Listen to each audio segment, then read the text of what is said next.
He brought a knife to a track meet, and he murdered my son by stabbing him in the heart. To act as though there isn't a component or a pattern that people recognize, that would only serve to breed more racism. We do need to have an honest conversation about this. And this is let me know, comment below if you have seen this story. Because if you have already seen the story, that means that you're not watching legacy media. This is one of the top trends on pretty much all the social platforms right now. And it has not been covered by so-called mainstream news outlets. This really does show that divide. And I have a hunch as to why. Yesterday, and I warn you, this is a heartbreaking story. Yeah. A boy named Austin Metcalf, and I'm just gonna, a white student was stabbed to death by Karmelo Anthony, a black student. And I know what you're thinking. Another basketball player went broke and is robbing high school students. That would be... Oh, wrong Karmelo Anthony. Different Carmelo. I don't follow the sports, so Josh told me it's funny. He plays basketball, correct? Sad. We have to find a way. Yeah. So there was a black student, and this was at a track meet, a stabbing. People use the term senseless killing. And yeah, most killing is senseless, but often you can find a motivation, or you can find some kernel of, warped as it may be, reasoning from the killer's point of view. And I understand they're psychopaths, they can be sociopaths, but sometimes there's something we go, okay, this is where it went wrong. In this case, it truly does meet the definition of a completely senseless killing. And that's why it's so heartbreaking. It happened in Frisco, Texas. Here's a briefing.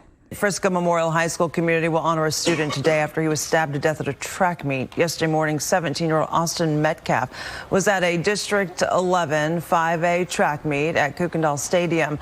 Frisco police say around 10 a.m., 17-year-old Karmelo Anthony stabbed Metcalf in the chest after some sort of fight. It's unclear how Anthony got the knife into the meat or exactly what led up to the fight. Anthony now facing first-degree murder charges. It's tragic, and actually, here's a look at, of course, this has touched a lot of people, the violent protests in reaction to the stabbing.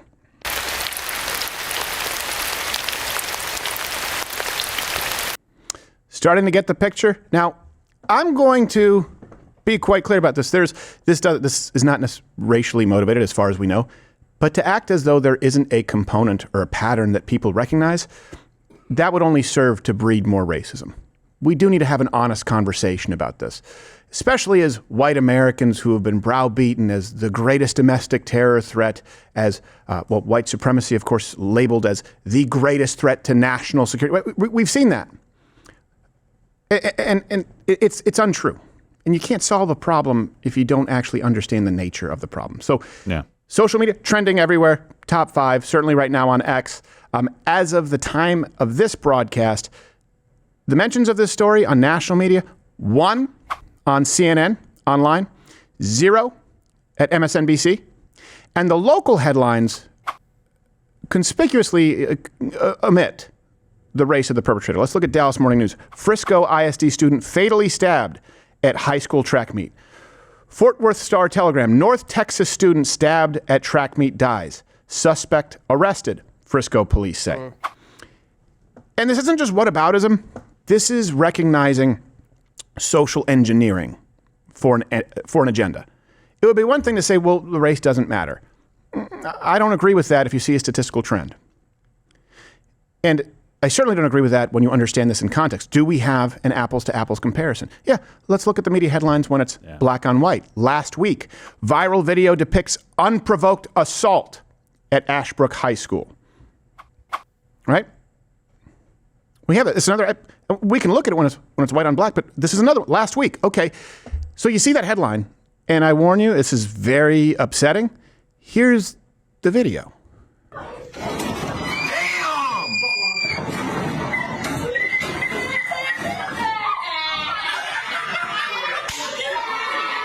Oh, real funny. And here's the thing. You heard the laughing, right? You heard the laughing and the wailing. By the way, that boy Ethan, he had a broken skull bone. This happened at LeBron James's I Promise school. There were 3 young black men involved. I don't know exactly what has happened with this stabbing here in Frisco, But I do know this. Someone who stabs somebody over asking for them to, what we know is move seats, like, hey, you're sitting in the wrong place. That's someone who has had a simmering, festering hatred that has been instilled in them. So it begs the question, why? This is not something that we typically see. We don't see someone stab another student simply for being asked to move chairs. And we in this country, let's be honest, we've seen beatings at schools. We didn't see that once upon a time in this country, and we certainly would never expect to hear a third of the classroom laughing. Right. And just to be clear, the Ethan thing, that was a separate incident. That wasn't from that. Oh, I'm sorry. Separate. It's fine. No, outside, and the perps were obviously, in this case, for the example, 3 black men. Yeah. You don't hear that. You just see the headline there. Oh, this is a different story. I'm sorry. I have the way I have it in my notes. So there's another one, yeah. 3 black men. Here's another one. Teen girl allegedly slugs Asian woman, attacks witnesses in possible hate crime on NYC subway. Again, they mention the victim, but they don't mention the perpetrator. Do you remember the Stop Asian Hate? Remember that when that was going on? And that died away. That died off really quickly because Asian Americans were no longer a useful pawn from the left.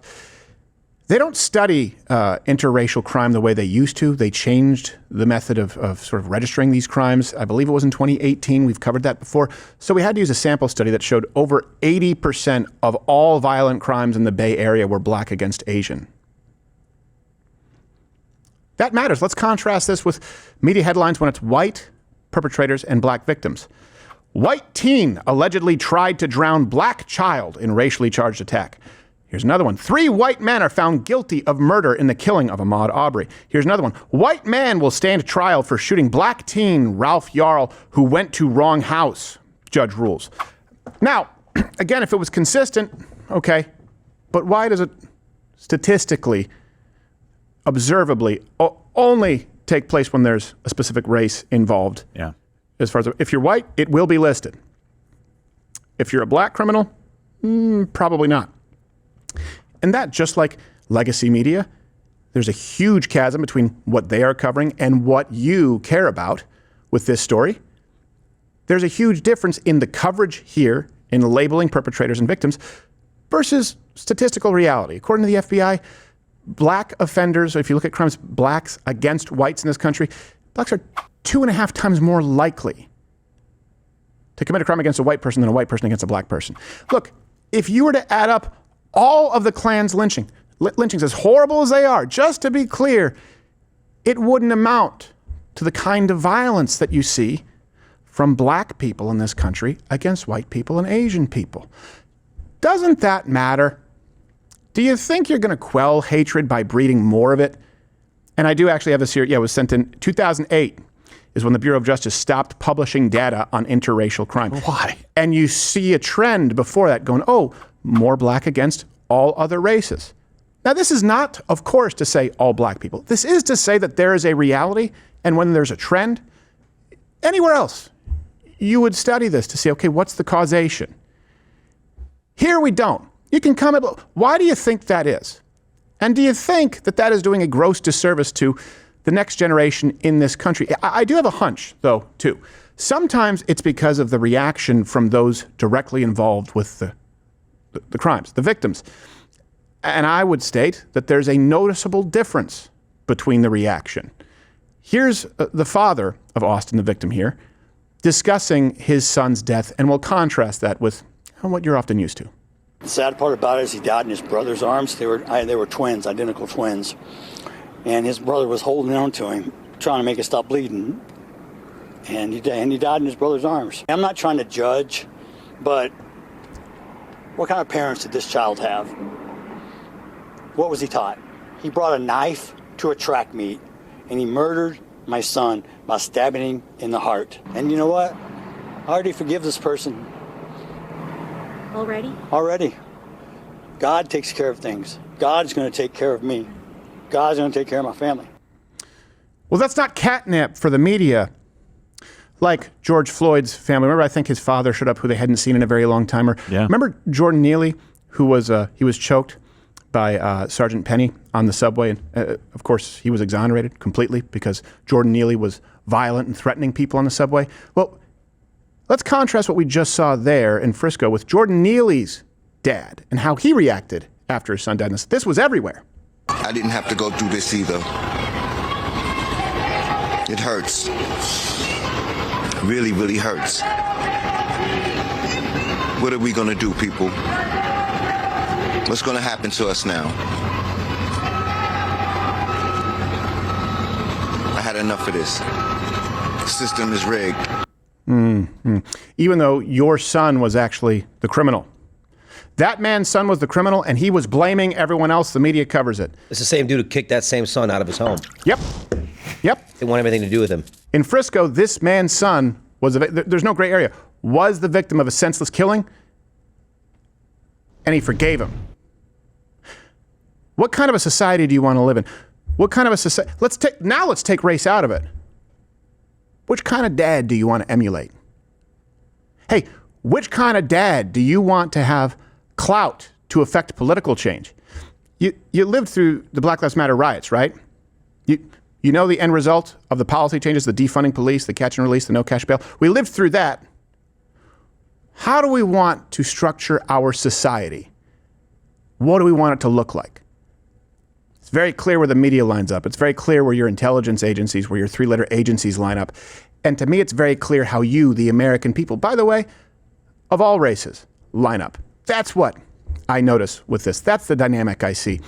Now let's move on to something a little bit more technical and a little less heavy. Yes. If you guys have anything to add, but I think it's hard. It's just hard to talk about something like that. You know, your heart breaks. The whole situation. Yeah.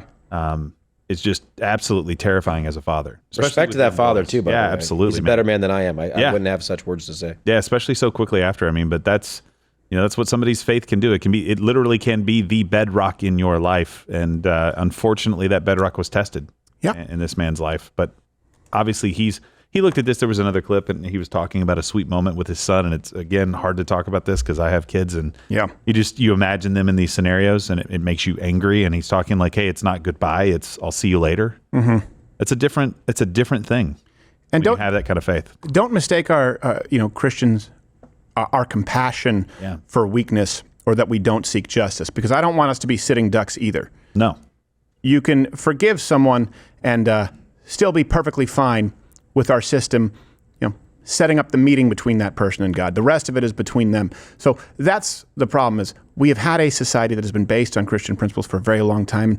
It kind of had to be an unwritten agreement. Otherwise, this doesn't work. But you can't have one group, and I mean progressive left, I mean the propaganda that is being pushed, the race baiting.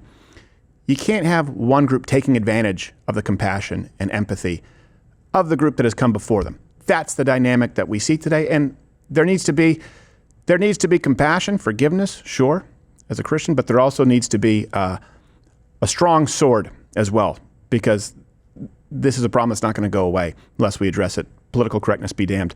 Hey, if you like this video, you can comment below. We always appreciate your feedback, or click one of these, which will be similar as far as rebuttals, claims, truths, maybe it changed my mind. Or sometimes we talk about the difference between men and women, how dogs are different from cats, airline food. No punchline, just premises, because this is the internet in the 21st damn century.